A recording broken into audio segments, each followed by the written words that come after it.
오늘 말씀을 전하고자 합니다. 초대교회 때 두 번 정도의 역병이 돌았던 시기가 있습니다.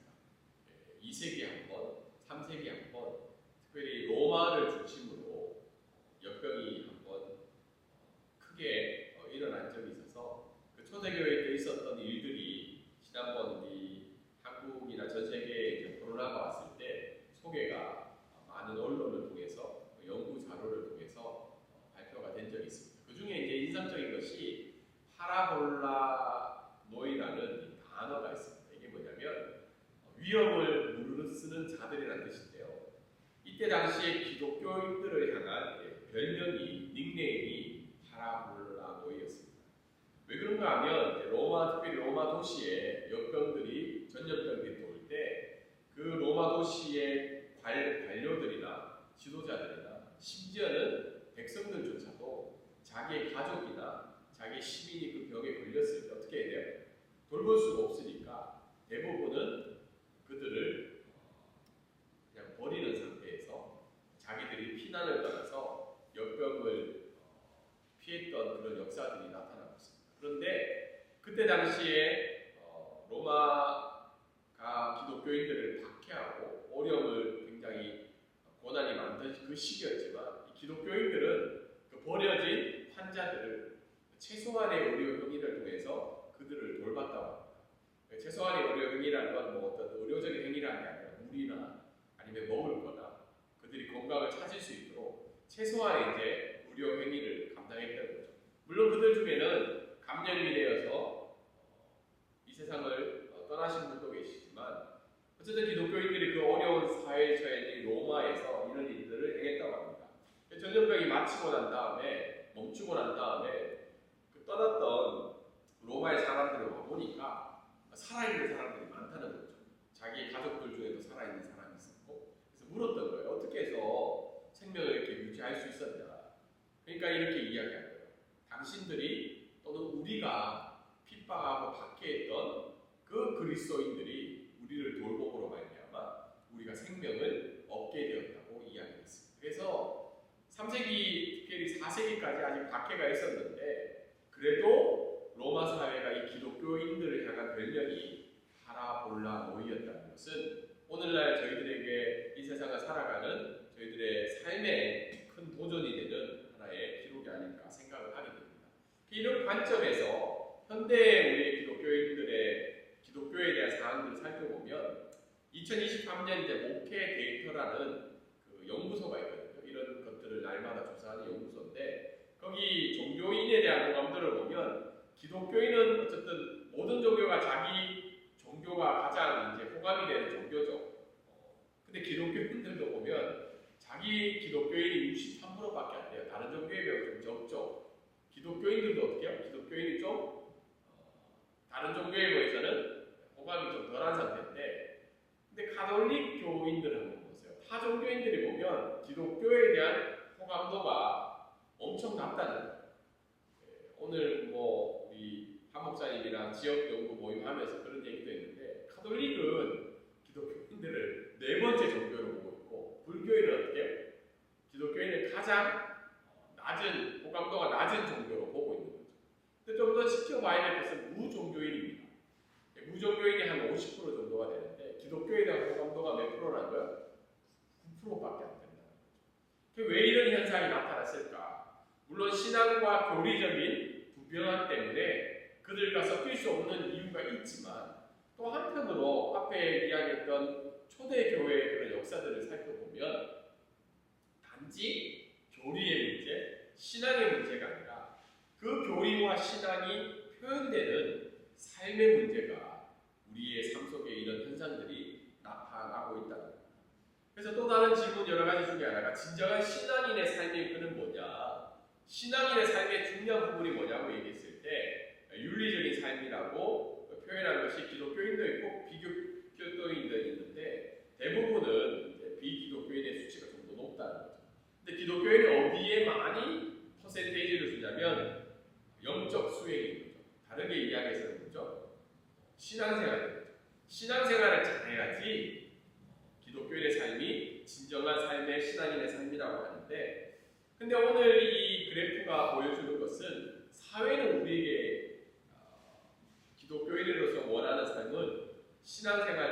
뭐죠? 생활 신앙입니다. 우리의 일상생활 삶 가운데 기독교가 가지고 있는 진리의 모습, 말씀의 모습들이 어떻게 표출되는가에 대해서 더 기대하는 바가 커다는 것을 알 수가 있습니다. 그래서 오늘 말씀의 제목도 뭐죠? 일상 속에, 세상 속에 거룩한 영향력입니다. 우리가 교회 안에 거룩한 영향력도 분명히 필요하지만 오늘 베드로전서는 너희가 박해를 받고 고난받는 그 사회 속에서 너희들이 보여줘야 될 것은 너희들이 믿고 있는 교리와 신앙의 고백뿐만 아니라 너희가 믿고 고백하는 그 삶의 현장에서 거룩한 영향력의 모습을 가지고 살아가라는 것이 오늘 본문이 이야기해주고 있는 내용입니다. 오늘 말씀을 통해서 오늘 1번을 빠뜨렸는데요. 첫 번째 말씀은 뭐죠? 첫 번째 말씀을 한번 읽어보도록 하겠습니다. 시작! 거룩한 영향력은 나그네의 삶에서 시작이 됩니다. 거룩한 영향력은 나그네의 삶에서 시작이 된다고 하는데요. 11절과 17절 말씀까지의 내용을 잠깐 살펴보면 11절에 보면 사도 바울은 굉장히 따뜻한 마음으로 그들을 부르고 있죠. 사랑하는 자들아. 사도 바울이 사실은 2장부터 3장까지의 내용은 굉장히 윤리적인 삶과 훈계하는 내용들이 나타나고 있죠. 그런데 사도 바울의 근본적인 마음은 뭐죠? 사랑하는 자들, 너희들이 이렇게 갔으면 좋겠다. 그 마음으로 첫 번째 이야기하는 것이 거름인과 나그네와 같은 너희들이라고 이야기하고 있죠. 기독교인의 많은 정체성 중에 또 하나가 뭐냐면 거름인과 나그네라는 정체성입니다. 다르게 얘기해서 이 세상을 살아가는 건 뭐죠? 잠시 머물다 가는 거죠. 그러니까 오늘도 우리가 우리의 일주일의 지난해 삶을 살펴보면 잠시 머물고 가는 곳이라고 생각을 하고 살아가나요? 물론 저도 그렇지만 오늘 예배 참석하신 두 분은 어때요? 태국이 잠시 머물러 가는 것이죠. 그러다 보니까 깊이 개입할 거는 깊이 개입 안 하고 또 정리할 건 정리하고 가볍게 떠날 수 있는 준비를 한 상태에서 여기서의 삶들을 살아가고 있잖아요. 뭘 구입할 때 어떻게 해요? 내가 여기 몇 주 있다 가는데 아니면 내가 길게는 1년밖에 안 사는데 이걸 굳이 구입할 수 있을까? 구입할 필요가 있을까? 동일하게 우리가 이 땅을 살아가는 것은 잠시 머물다 가는 곳이다. 근데 지금 우리의 삶들을 뒤돌아보면 그렇지 않는 부분들이 많죠.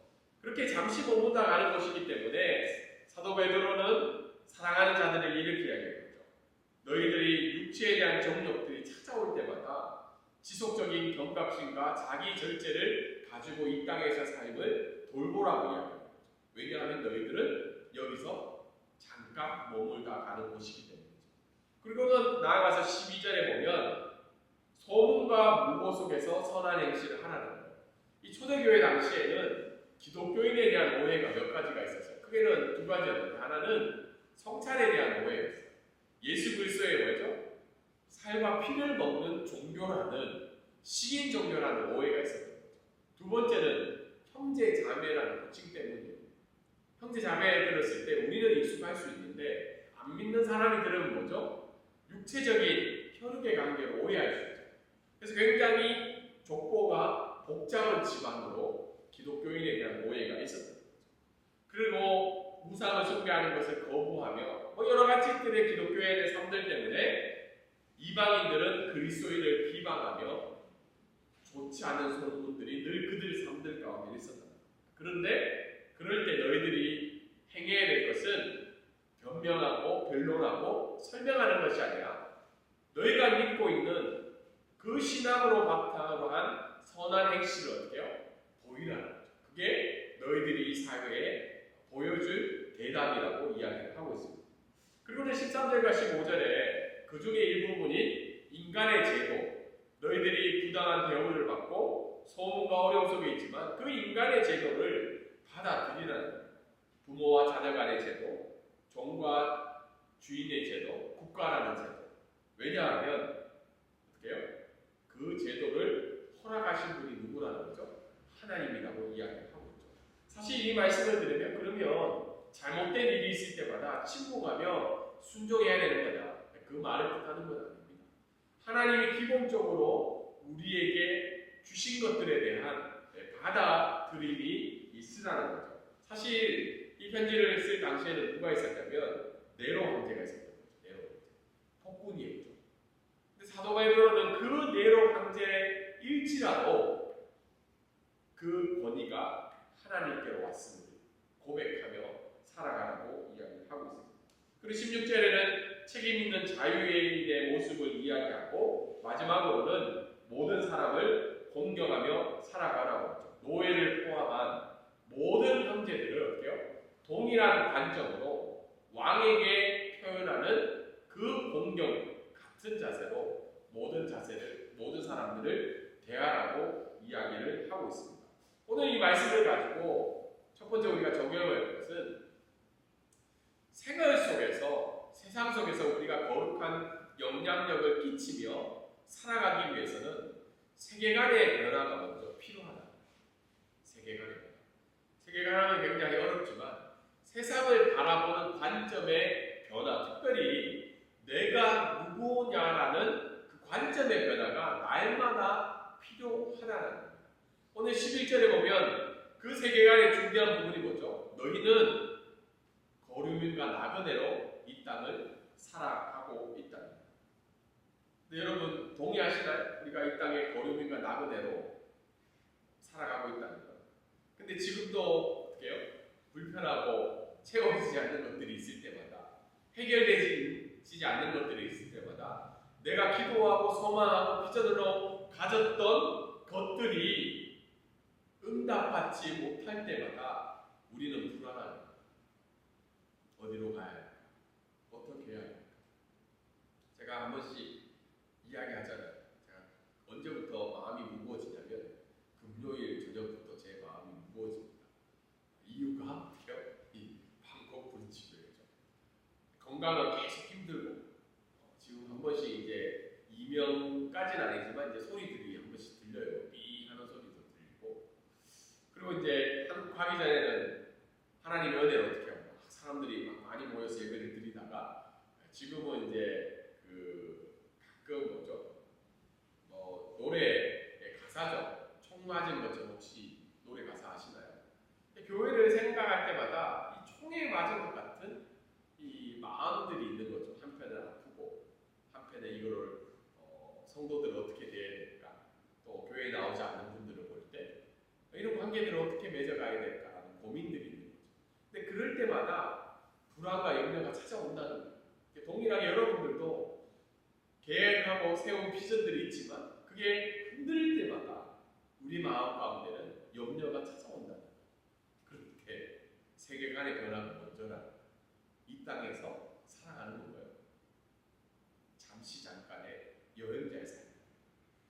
내게 허락해 주신 것도 하나님이시고 나의 계획을 막으시는 것도 기다리시는 것도 하나님이시고, 그것들이 변화가 먼저 일어나면 우리의 마음에 찾아오는 불안과 염려와 욕망들도 자제가 되어 간다는 겁니다. 저도 말씀을 준비하면서 내가 일시적으로는 하나님 앞에 이 교회를 맡고 있는 자이지만 결국은 이 교회를 이끌어가고 내가 이 땅에서 나그네로 살아간다는 사실을 믿음으로 저도 고백할 때 자유함이 찾아온다. 자유함이 찾아오고 감사함이 찾아오고, 부족한 자이지만 오늘도 이 자리에서 말씀을 전하게 하신 그 하나님 앞에 은혜의 고백을 드릴 수 있는 자리로 갈 수 있는 게 세계관의 변화의 시작입니다. 두 번째 오늘 말씀은 기독교는 선한 일을 강조하는 윤리적 종교인가라는 질문을 던질 수 있다. 베드로는 하나님의 구원과 예수 그리스도의 구속과 십자가의 은혜에 대해서 이야기를 하지만 오늘 읽은 본문에 대해서는 굉장히 윤리적인 이야기만 하고 있다. 쉽게 얘기해서 착하게 살아, 선한 행실로 살아가라.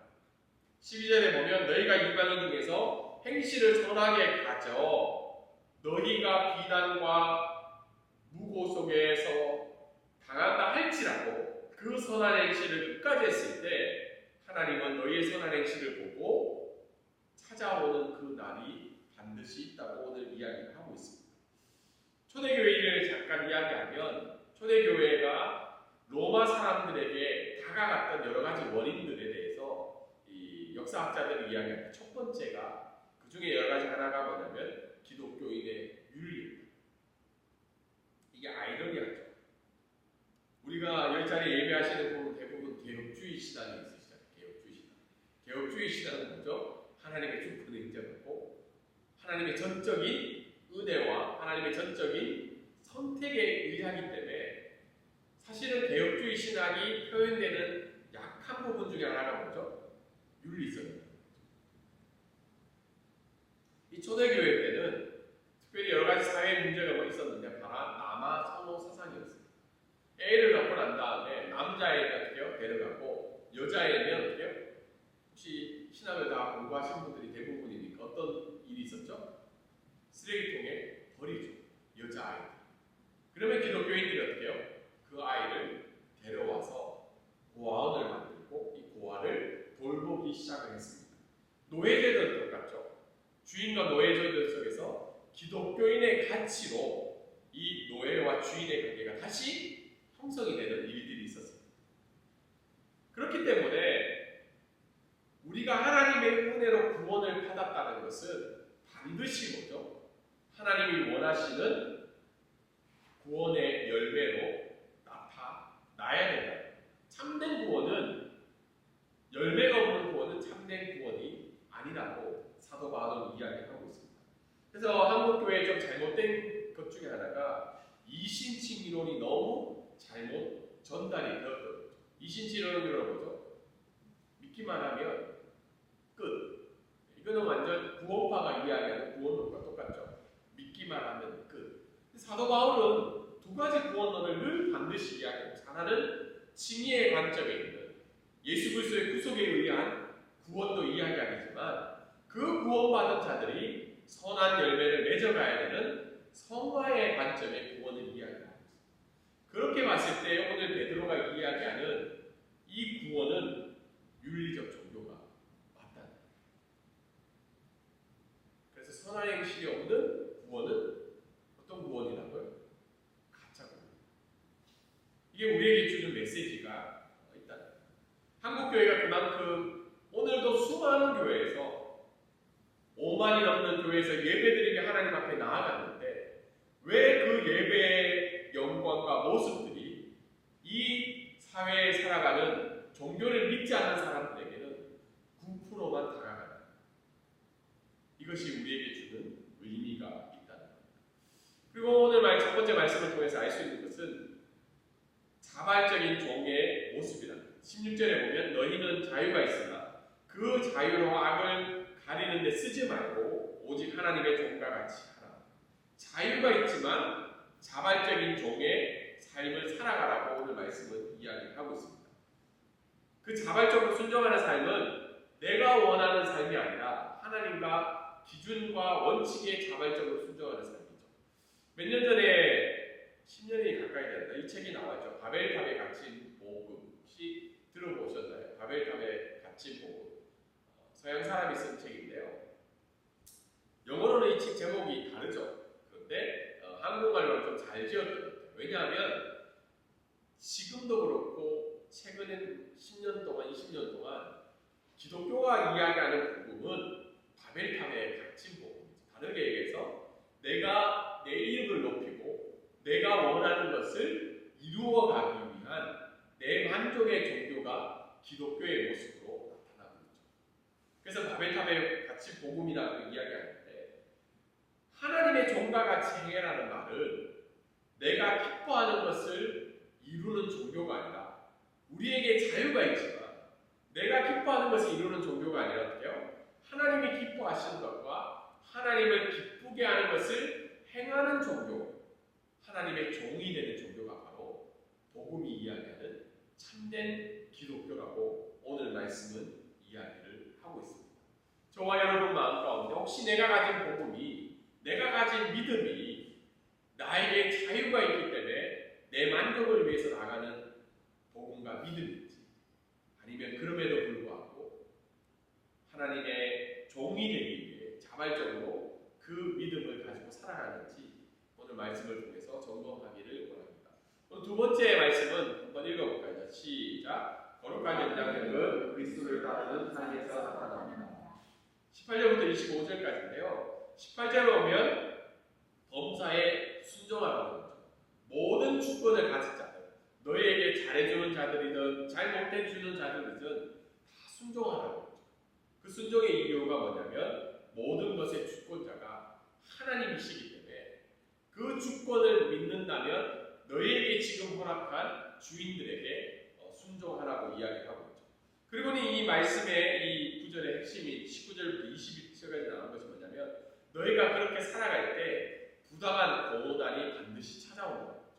그 고난이 찾아올 때 하나님을 생각하며 하나님의 보호하심과 하나님의 일어난 일들에 대한 그 주권을 인정하며 살아가라고 이야기합니다. 그 모범 되시는 부당한 고난에 대한 모범 되신 예수 그리스도를 이야기하며 그 참된 목자이신 예수 그리스도로 돌아오라고 이야기를 하고 있습니다.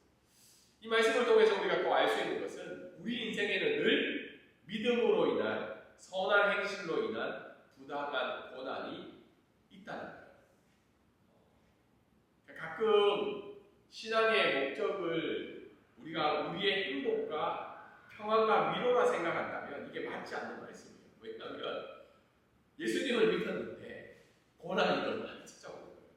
이게 아이러니한 거죠. 다른 종교는 이렇게 가르치지 않죠. 우리가 잘하면 잘할수록 어때요? 행복과 복이 찾아오는 게 종교를 믿는 이유지만 우리가 예수 그리스도를 더 잘 믿고 그 말씀대로 찾아가는데 더 많은 부당한 고난이 우리에게 찾아오는 거죠. 그래서 많은 사람들이 그런 얘기를 하죠. 왜 나만 겪는 고난이냐고. 오늘도 제가 김필현 교수님 얘기 들었을 때 다른 뜻으로 그 비자를 신청한 것도 아니고 또 절차대로 정확한 방법으로 그 기준으로 했는데 찾아온 건 뭐죠? 고난이죠. 고난. 비자가 리젝된 고난. 해외에서 살아보면 알지만 비자는 어쩌면 하나님 다음에 중요한 게 비자죠. 생명줄을 가지고 있는 게 비자잖아요. 그래서 왜 선한 행실을 했는데 고난이 찾아오는 거예요. 그래서 사도 바울은 다른 이야기를 하지 않고 누구를 이야기하고 있죠? 예수님의 고난을 이야기하고 있죠.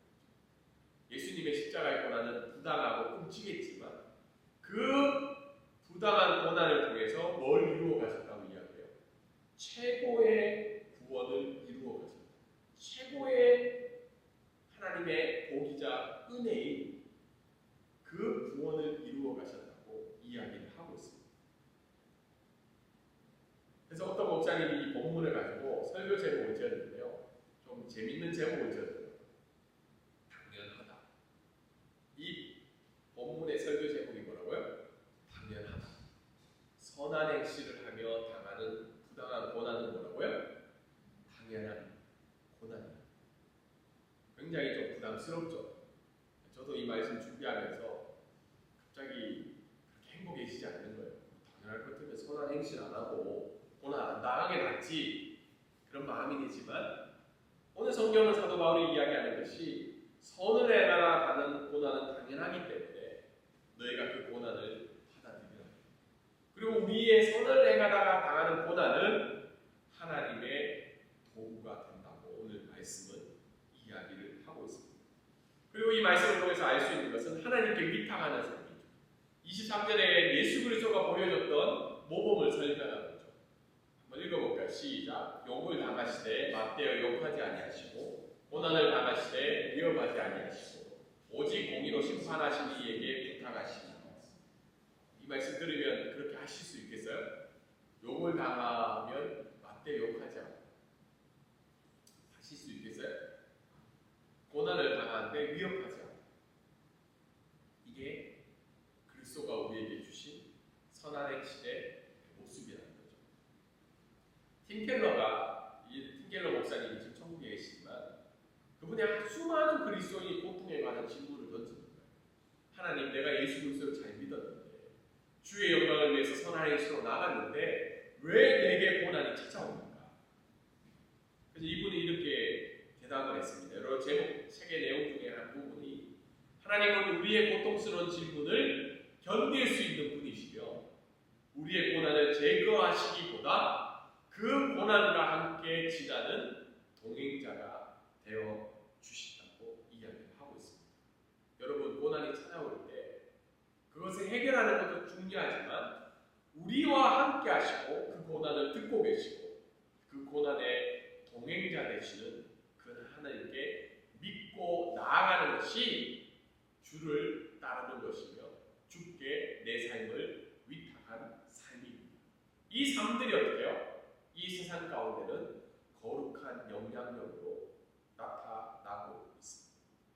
가끔 우리가 생각할 때 한국교회도 그렇지만 건물을 무시무시하게 크게 지어놓고 예배를 드리고 우리의 종교적인 여러 행사들을 드리는 것이 하나님께 영광을 돌려드리는 것이며 거룩한 영향력이라고 생각하지만 오늘 성경은 우리에게 이야기하는 것이 그게 아니라 부당한 고난이 찾아올 때마다 나의 고난에 함께 하시는 그 하나님을 믿고 나의 고난을 알고 지금도 우리에게 응답하시는 그 하나님을 따르는 삶이 거룩한 영향력이라고 오늘 말씀은 이야기합니다.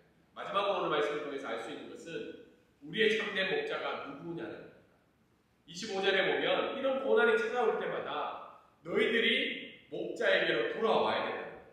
근데 이 말씀은 참 재미있는 것이 25절에 보면 너희가 전에는 양과 같이 길을 잃었었더니 다르게 이야기할 때 고난이 찾아올 때 그리스도인들도 어때요? 길을 잃는다. 주인을 떠난다. 주인을 떠나 어디로 가요? 다른 목자에게 가요. 여러분, 고난과 어려움이 찾아오면 우리가 하나님을 떠나는 것도 있지만 다른 주인을 찾아가다. 다른 참된 목자가 뭐죠? 이 세상은 피할 수 없죠. 돈이죠. 돈이 우리의 목자가 될 때가 있잖아요. 맞죠? 돈이 물론 뭐 없는 분들이 대부분 여기 앉아 계신 것 같은데 연금이죠. 연금이 우리의 참된 목자가 되잖아요. 그러니까 맨날 연금 얘기하시잖아요. 주식, 부동산, 학력, 건강. 우리가 주로 이야기하는 것이 우리의 참된 목자잖아요. 가족. 요즘은 코인도 되죠. 코인. 이런 것들이 준비의 여부에 따라서 나의 하루의 기분이 자유가 된다. 그러면 그게 우리의 참된 목자라는 거예요. 특별히 우리가 어려움과 힘듦이 찾아올 때 우리가 그리스도를 떠날 수 있다. 그렇지만 오늘 성경은 뭐예요? 이제는 너희 영혼의 목자와 감독 되신 이에게로 돌아왔다는 거예요. 오늘 이 말씀이 주는 것은 너희들이 그 고난과 어려움이 찾아올 때마다 떠나 있을 수 있지만 그럼에도 불구하고 참된 목자이신 그 예수 그리스도에게로 어떻게요? 돌아와서 그분을 따르며 생명을 주신 그분의 말씀을 인정하고 고백하고 믿고 나아가는 하루의 삶이 거룩한 영향력을 펼칠 수 있다는 겁니다. 오늘 이 말씀을 적용하면 결국은 날마다의 말씀과 기도로 저는 오늘 찬양 앞에 드렸잖아요. 말씀 앞에서 제가 최근에 이제 많이 듣는 찬양 중에 하나인데 생명의 말씀에 우리의 모든 것들이 있다는 것이 공부를 많이 하면 할수록 사역의 연수가 깊어지면 질수록 잊어져 가는 거예요. 잊혀져 가고 놓쳐버리는 거예요. 경험과 지식과 내게 가진 것들이 나를 이끌어 간다는 사실을 언뜻 깨닫게 되는 시간들이 있었던 거예요. 그랬을 때 말씀 앞에서 우리 정체성을 날마다 회복하며 변화가 되지 않으면 우리가 이 길을 걸어갈 수 없다. 그리고 두 번째는 예수 그리스도를 따른 삶에는 뭐가 항상 있다는 거예요? 부당한 고난이 있다는 거예요. 그것을 인정하고 그럼에도 불구하고 그 고난 속에서도 나와 함께 하시는 참된 목자 되시는 예수님을 즐거이 따르는 복된 인생으로 살아갈 때 우리의 주어진 삶 속에서 거룩한 영향력이 나타나는 것을 믿고 한 주간도 걸어가시는